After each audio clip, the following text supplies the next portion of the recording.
Welcome to our next presentation. My name is Jacob Lemke. I'm an equity research analyst here at ABG, following the healthcare space. Our next company presenting is XNK Therapeutics, an unlisted company in immuno-oncology. Presenting is CEO Johan Liwing. And with that, I leave the word to you, Johan. Thank you very much. So we come from XNK Therapeutics, and we are working with natural killer cells, or NK cells. And we are today world leading in the field of autologous NK cell therapies. Next slide. Here is our disclaimer. Please read this carefully when you have the time. Next slide.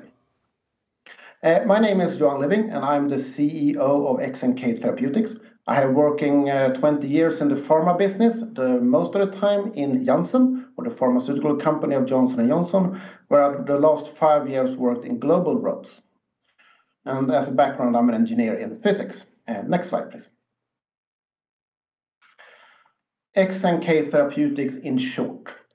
We are built around the world-leading research in NK cell therapies that is going on here at the Karolinska Institute. It was here the functionality of the NK cells were discovered in the mid-70s, and it today has one of the world-leading research facilities. At our core, what we do, we have a platform technology. That platform technology allows us to activate and expand these natural killer cells. So we restore their cytotoxicity capacity, we make them want to kill the cancer cells again, and we grow them up in large numbers so we can utilize that as a cell therapy. We've come quite far. We've taken that cell therapy into the human. We treated 6 patients. We believe we have a good safety profile and a promising efficacy. And this summer, we took the next step. We initiated a randomized phase 2, where we're combining our autologous NK cells with an antibody. In this case, we're utilizing Sanofi's anti-CD38 antibody, Sarclisa, and 2 patients have currently been recruited into this phase 2 trial. If you look at the potential of this company, it's rather big. It's due to the high price points that you achieve, the relatively large number of patients that are available, and the scalability of the platform technology. Next slide. Natural killer cells. Well, these are part of your own body's primary immune system. Their function, they kill off infected cells by viruses or cells that have been transformed into cancer cells. And they circulate the bodies looking for cells that they do not believe belong to your own body.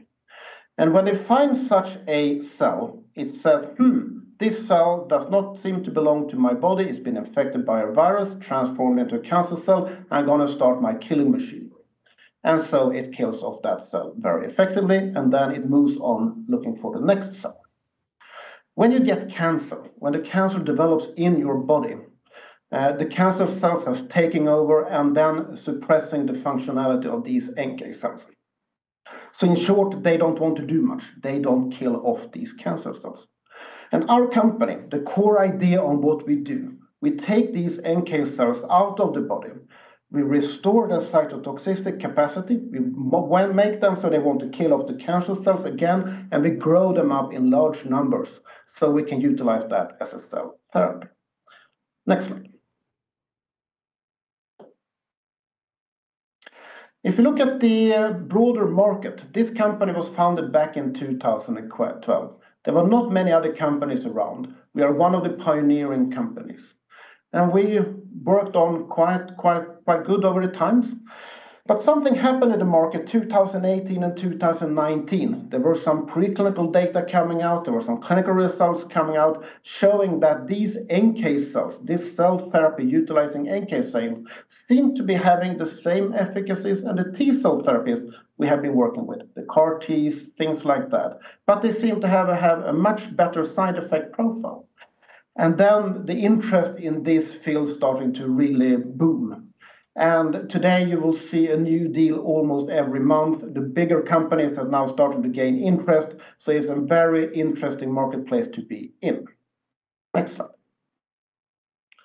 If you look at our peers, our other autologous NK cell therapies in clinical development, Well, we are in multiple myeloma, a blood cancer, and we are in phase 2, a randomized phase 2 trial. Biohaven, a US company, are also in multiple myeloma, but they are in phase 1. If you look at the other companies, you see something really interesting. They are targeting different cancer indications: liver cancer, lung cancer, glioblastoma, colorectal cancer, breast cancer. The reason for that is the functionality of the NK cells. They recognize cells they do not believe belong to the body, cells that be transformed into cancer. So there is no reason to believe that our platform technology will work only in multiple myeloma. It's strong signals that it should be working in other cancer indications as well. And you can see that our peers have been starting to target different indications. Next slide. As said, the company was founded back in 2012, and we're working very hard over these years. Today, we have 3 patent families. The first is around the expansion and activation, the platform technology of growing and expanding these cells. The second is around treating multiple myeloma. And the third is a combination treatment, where we combine our autologous NK cells with a high-dose antiviral treatment. From a regulatory pathway, we have an orphan drug designation status, both in the US and as well in the EU. Clinical development, we presented data on our first in-human phase 1/2 trial showing good safety profile and a promising efficacy. And this summer, we took the next step where the first patients were recruited into a phase 2 combination trial, combining our autologous NK cells with Sanofi's anti-CD38 antibody Scalable. We have started building the organization. Very happily, we have Johan Liwing and Liwing joining the company as the CMO and the CSO. And 2 weeks ago, we announced that Marcus Thor joined the company as the CBO, and we now have a full management team. The company is around 20 people today. We're also kind of well-funded. We took in 64 million in a private placement in April, and we're now making sure that we can accelerate at a very ambitious pace and trying to meet the targets that we have. Next slide, please. Taking a look at the core, what we do, our platform technology. And from the patient perspective, it's pretty straightforward and simple. The patient would come in and donate 1 unit of blood. That's 450 milliliters. And the patient will then go home the same day. The blood is shipped to us, where we separate and freeze it and keep it until we're going to start the production. And that is our expansion activation protocol. That takes around 20 days. And then we can freeze the product again. And since the company has been around for quite a long time, we have shown that we have more than 10 years stability of our end product. When it's time for the treatment, the product is shipped frozen to the clinic when the patient comes in. It is then toward bedside and infused to the patient. The patient will stay for observation, and then it will go home. So from a patient perspective, it's very simple. Come in, get the treatment, go home. The good thing of being an autologous therapy is that we don't need to immunosuppress the patient. It's not a transplantation. So we can give repetitive dosing over the time. And in our current treatment protocol, we're giving three treatments. Next slide. Taking a deeper look into our platform technology, the expansion and activation, the 20 days. What we do is quite simple. We restore the cytotoxicity of the NK cells. And you can see that in the middle graph. When the NK cells come out of the body, that is day 0. They don't want to kill off any autologous multiple myeloma cells. The line is at the bottom. They just leave them. But after 5 days in our expansion activation protocol, they start to regain some cytotoxic capacity. And after 20 days, it becomes even higher. And then we at the same time grow up these cells in very big numbers. What you want with these activated NK cells, you want them specifically to kill off cells that they do not believe belong to your own body. So what happens if we expose these NK cells to healthy cells? Well, what we want to see is that they leave them untouched. They don't kill them off. And that is exactly what we see in the graph to the right. So if day 0, that's the cell that comes out of the body. And at day 20 is the expanded activated NK cells. And they still leave the healthy cells untouched. And from a safety perspective, this is really important. It seems that the NK cells are killing off the cancer cells, but leave the healthy cells alone. Next one. So what are we doing with this platform technology then? Well, we're taking it into the clinic. We're treating patients. And we're looking for two things. First of all, we're looking for a situation in the treatment pattern where you have a relatively low tumor burden, a minimal residual disease situation, or a situation where you don't have a lot of cancer cells. The reason for this is quite simple. Every single NK cell can kill off a certain number of tumor cells. And if you have a high tumor burden, the likelihood of being really successful is lower than if you have a very low tumor burden.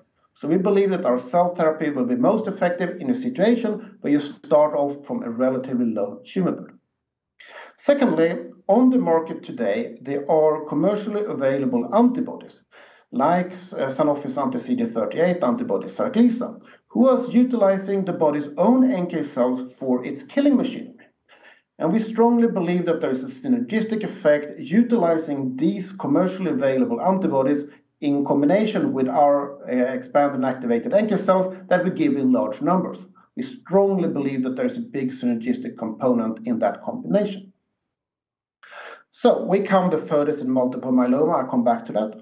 But looking into the other autologous NK cell companies, they were targeting different cancer indications. So we started to look. And today we see that there are a good place for us in the treatments for amyloidosis, the liver cancer, lung cancer, and we're actually starting to do some preclinical work in some of these indications, and the results are encouraging. So we really would like to continue to do this work and expanding these platforms. But going into multiple myeloma, where we come the furthest and where we started. Next slide. We are targeting patients that are newly diagnosed with multiple myeloma, a severe blood cancer, who has been given or going through an autologous stem cell transplantation. And the purpose of that stem cell transplantation is reduce the tumor burden as much as you can. And we come in after that as a consolidation therapy in first line. We have completed our first in-human phase 1/2 trial, and as said, the combination trial in the same indication was started this summer with 2 patients recruited. We're also looking into other indications in the field of multiple myeloma.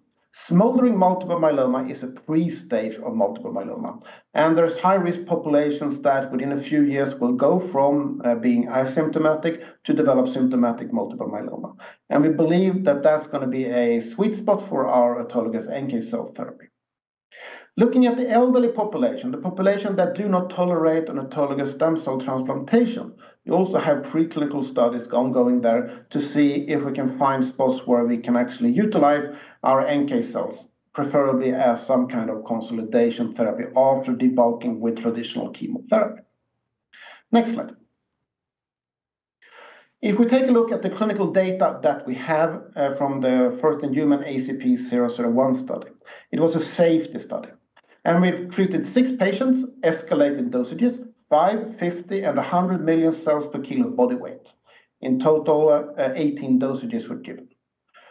No serious adverse events were seen. And that is pretty unrare in the field of multiple myeloma. You would expect 70 to 80% of the patients to show any severe adverse events. We didn't see any. And that was, of course, very encouraging. If we look at the other adverse events that were reported, they were mild, most of them, and the majority was also unlikely to be related as assessed by the person who did the trial. The most frequent reported adverse events, though, were shingles, and that we have to spend quite a lot of time on thinking about it because it started with some concerns. However, based on the work that's been going on here in Karolinska Institutet in the mid-1990s, early 2000, we believe that that is actually a proof of efficacy.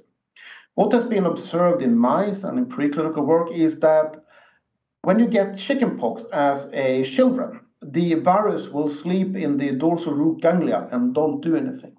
And if you add a lot of highly activated NK cells, it will find these cells and say, this cell is infected by a virus. It doesn't belong to the body, and I should kill it off. So it starts its killing machinery. But when that is happening, the whole virus will then start to reactivate and you will develop shingles. So it's actually some kind of proof of efficacy. The first 4 patients in our trial developed shingles. However, the good thing about that is it can easily be treated. It can actually be prevented. So the last 2 patients were given a prophylactic treatment of high-dose antivirals, and they did not develop shingles. So going forward, our drug or our treatment will always be a combination therapy combining our autologous NK cell therapy with a high-dose antiviral treatment. And hopefully, we don't see any more shingles being developed. Looking at the other adverse events, it's upper respiratory infection, lumbago, diarrhea, headache, paresthesia. Moving on then from the safety side to the efficacy. Well, first of all, after 5 years of median follow-up, all patients are still alive. And of course, that's really good for the patients, but it's also good for us because we can keep following them. The progression-free survival, the time until the cancer will come back, we have reached the median in 34 months. Very few patients, you can't draw any major conclusions based on those 2 numbers. The good thing, though, is that 2 patients still hasn't progressed. So there might be some signs that there is a tail. We also measured the response, the reduction in tumor burden. We could measure that in 4 out of the 6 patients. In all of those 4 patients, we could see a reduction in the tumor burden. Moving on.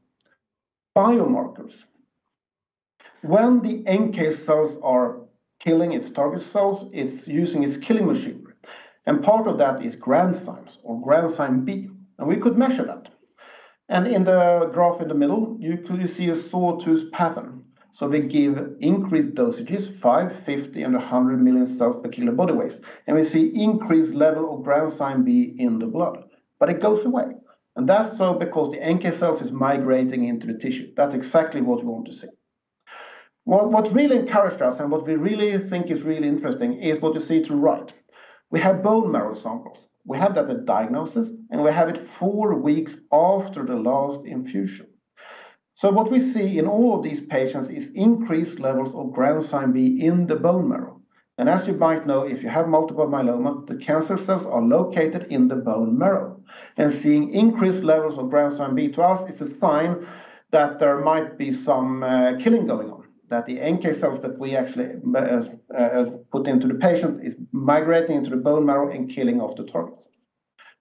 Next slide. Moving on to our phase 2 trial, we're believing in this concept called ABGSC, where we can take the available commercial antibodies on the market that is using the NK cells in the body for its killing machinery. And this is how it works. So when you administer the antibody to a patient, it will look for the cancer cells. And in the case of multiple myeloma, the target is CD38, which is expressed on the cancer cells. So the antibody binds into the cancer cells. Then it uses the body's own NK cells as part of its killing machinery. And when an NK cell sees these antibodies, it will use a CD16 handle to hook onto it. And then it will become activated and kill off the target cell.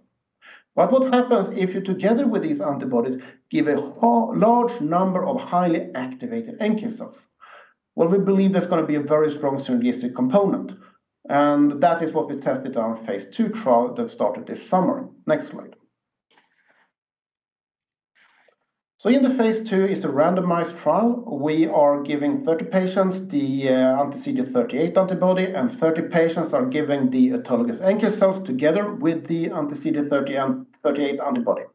And the patient population is the same as the other indications in multiple myeloma, the first-in-man study, consolidation after an autologous stem cell transplantation. The endpoints is response, and the secondary endpoints are TTP, overall survival, and of course, safety. Next slide. To really make sure that we can work our way up the clinical development pathway to have broader studies, bigger studies in multiple myeloma, but also going after other indications, other cancer indications that we believe our platform will work in, we need production capacity. And today we are producing at Vecura here in Huddinge. But this summer we started to build our own GMP facility. The capacity will be around 100 batches per year, and it's located here in Huddinge. We'll both have quality control and R&D in the same room and ensuring that we can actually produce to our coming clinical trials. The good thing about our production process right now is that our COGS are extremely competitive, and by making sure we have all this under our own roof, we can optimize this even further. So just to sum up, XNK Therapeutics. What we do at our core, we are taking your own natural killer cells. We take them out of the body, we expand and activate them, we make them cytotoxic, we grow them up in large numbers, and we give it back as a cell therapy. We have treated patients. We come quite far in multiple myeloma. We believe we have a safe project and a promising efficacy. And we're now into phase 2. And we're really looking forward to the journey ahead. Thank you very much. Thank you, Johan. I think we have time for one or two questions. And if we start with, well, I guess the anticipation on cell-based immune oncology has been quite substantial for some time now, particularly following the approval of CAR-Ts. But what are some key differences with NK cell-based therapies, and what do you bring to the table here? Well, first of all, if you look, maybe utilizing a different part of the immune system, right? That is T cells, which is part of the adaptive immune system. These are the NK cells. These are part of the primary immune system. First of all, we believe the safety profile is going to be much better. But then you also have the scalability of this platform. We believe that the NK cell therapies that we develop can be utilized in many different cancer indications as they are.